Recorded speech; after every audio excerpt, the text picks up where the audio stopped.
شہر کے پیس پر کام نہیں کرتے.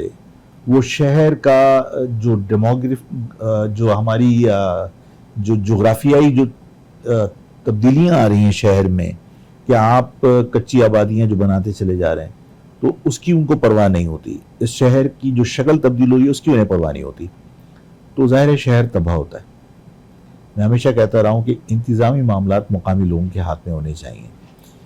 جو کرائم ریٹ ہے اس کی وجہ بھی یہی ہے کہ یہاں پر پولیس میں اقربا پروری ہے، جو ادارے جو انویسٹیگیٹ کرتے ہیں ان میں اقربا پروری ہے.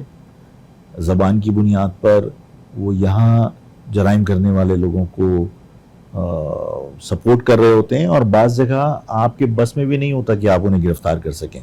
اس کی وجہ ہے کہ ان کا یہاں ریکارڈ ہی موجود نہیں ہوتا.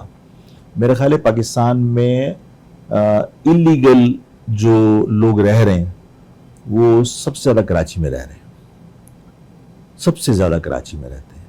یعنی افغانی ممکن ہے کہ کسی اور شہر میں تمام شہروں کی بھی تعداد ملا لیں تو وہ کراچی سے زیادہ نہیں ہوگا. کراچی میں اتنا افغانی رہتا ہے جس کا یہاں کوئی ریکارڈ نہیں ہے. جب وہ لوگ جرائم کرتے ہیں تو آپ سی سی ٹی وی کیمرے سے آپ کوئی ریکارڈنگ نکال کے نادرا سے ہیلپ لے کے آپ گرفتار کرنا چاہیں بھی تو کیسے گرفتار کر سکتے ہیں؟ اس کا تو ریکارڈ ہی نادرا میں نہیں ہے.